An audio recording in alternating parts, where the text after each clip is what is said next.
So we received a question today, and it's related to it's a dbt and data vault related question, and just let me read it out here. It's can you build a data vault view downstream of dbt snapshots? I feel the dbt snapshots are safer because they capture as is, and the data vault might be designed wrong. So I would say let's have a look first on what the questioner he meets with dbt snapshots.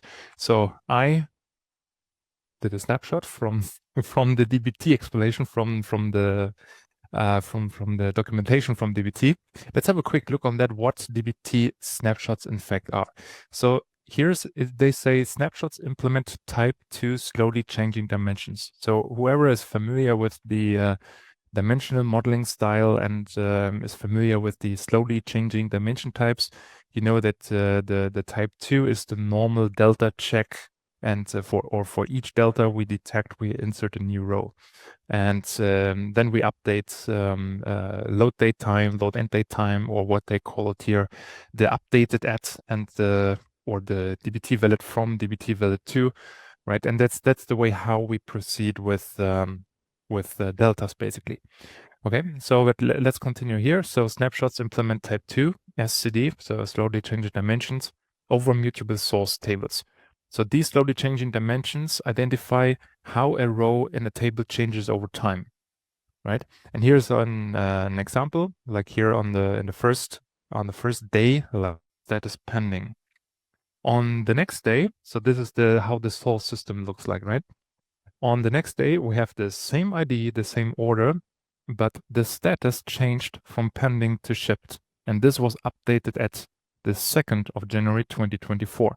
So when we look into the source system, we just see the current status. But because we're doing, when we build data platforms, we want to keep the history and we want to know how the data looked at this specific point in time. So that means what we do in the data warehousing context is we keep the history, but somehow we need to differentiate between. So we need to add the timelines, right? So from when to when, which status was valid. So and this is how it looks like in our data warehouse then. So we have the ID now 2 times here with 2 different status, pending first, shipped next. We also have the updated that, which is usually just part of the payload, like the status value here with pending and shipped. The 1st and 2nd of January 2024 is just part of the payload because it comes from the source, right? But then what dbt does here in addition is it adds 2 additional values, the dbt valid from and the dbt valid to. And it's here first because the first time we saw the first status, the pending status, was on the 1st January 2024, and at that point in time, this dbt valid to value here would be null. But now, on the 2nd day, on the 2nd of January, the status changes from pending to shipped. So we update our day, or we insert the new delta, the change. And what we need to do here is we set the valid from to the time where we loaded the data, and the valid to because we don't have any newer status, so that's why it's here null. Or in what I also see very often that people are using, for example, the end of all days, like the 31st of December 9999 or 8888, right? So something far in the future to mark it as valid or the current status. Or some people are also using flags, right? But what we also have to do is we have to update. So doing a physical update on the database on this valid to for the previous status, right? So, and this is basically what dbt snapshots is. So now let's analyze first what these dbt snapshots do. So the dbt snapshots are very, very similar to the satellites in data vault context. The data vault satellites are SCD Type 2 satellites, and they insert a new row for each delta, for each change in the data in the source systems.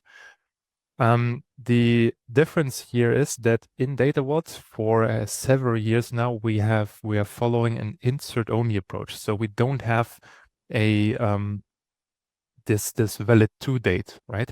So that means to now find the correct data at a specific point in time. We use these helper tables like point in time tables, for example, or we use window functions, etc., to find to simulate the valid date to find the correct data set for a specific point in time, right? So that means dbt snapshots, the functionality behind is very similar to the, let's say, standard delta checking and inserting in data satellites.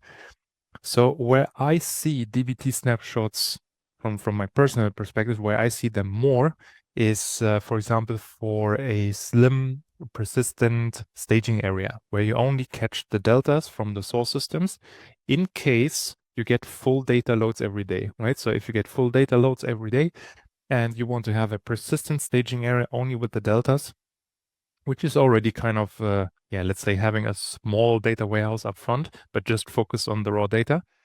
So I would use it rather for that.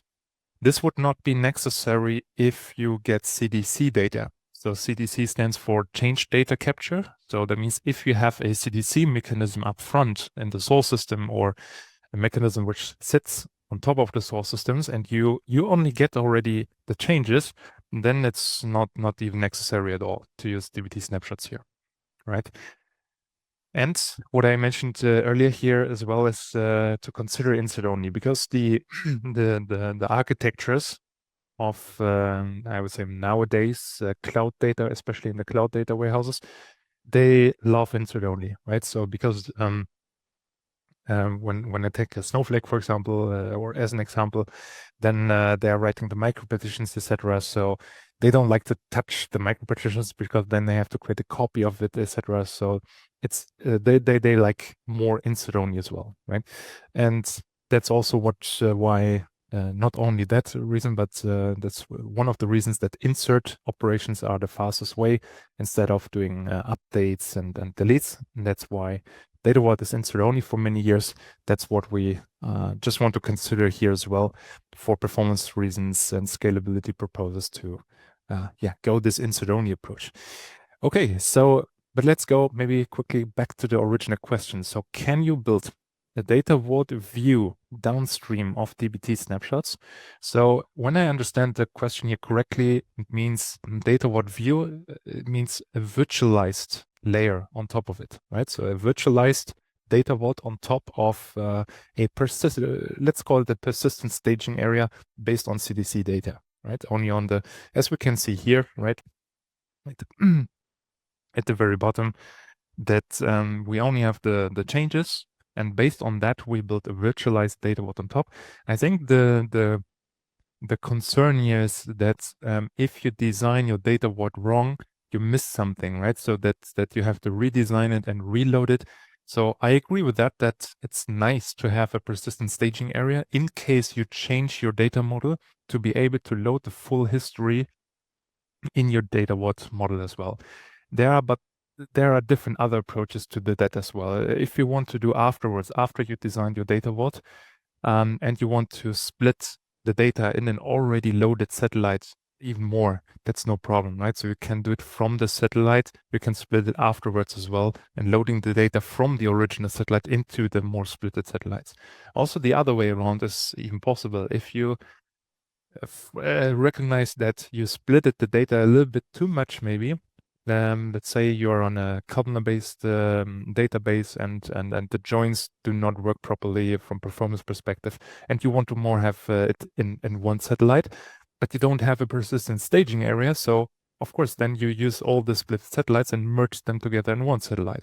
So this is we also have patterns now in the new Data Vault 2.1 training, how to do that, for example.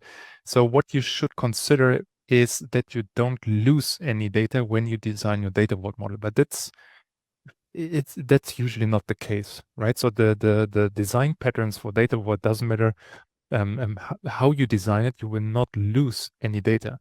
So it's more a thing of redesigning it and then moving the data from your already existing data vault in the new redesign if necessary. And this, I can promise you, is not a problem, right? So I think this fear I can take from you, so that you will not lose any data if you follow the normal loading principles of data vault. But anyway, so let's talk about the virtualized layer on top of the persistent staging area, because I think this is a very interesting point. If performance would not play any role, I would say yes, I would do that. So I would create virtual hubs, virtual satellites, virtual links, etc. So if performance is not to be considered here, then conceptually I would say yes, right? Because you have all the data you get from the source systems you have already in your staging, in your persistent staging area, or from your dbt snapshots. But this usually doesn't work, unfortunately, right? So that's why we are forced usually to persist the data in the data vault as well, right? And this is basically the reality right now, that it's not worth it to increase the computing power so hard that you can virtualize the data vault, because then your bill from your cloud vendor will be very high, right? So I would not recommend that right now. But conceptually, yes, right? So the less data I have to move, I appreciate that. So that's also why why I love to virtualize the end layers as much as possible, the data marts, the information marts, etc. That I need to I try to save as much computing costs and data movement costs as I can, right?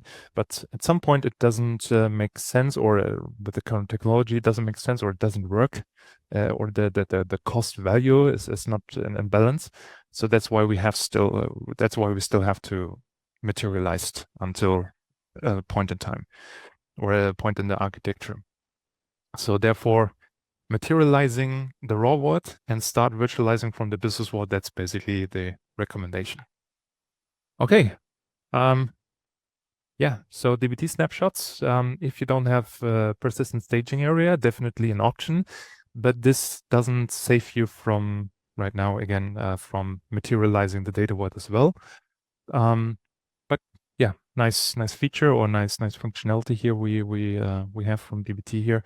Especially if you get full data loads every day and it's too much, right? You just want to store the changes from yesterday to today in the staging area and want to keep it for a longer period, then definitely an option, right? Or you get CDC data, then it's not necessary at all, right? But as soon as you start with the data warehousing part, where you model the data vault or whatever you use, and integrate the data by business terminology, etc., and then the first layer, even the raw data, it's usually good to have this materialize as well, because data grows, and if you're talking about histories of not just a few days or weeks, but years or decades, then it becomes very inefficient doing only virtualized ones.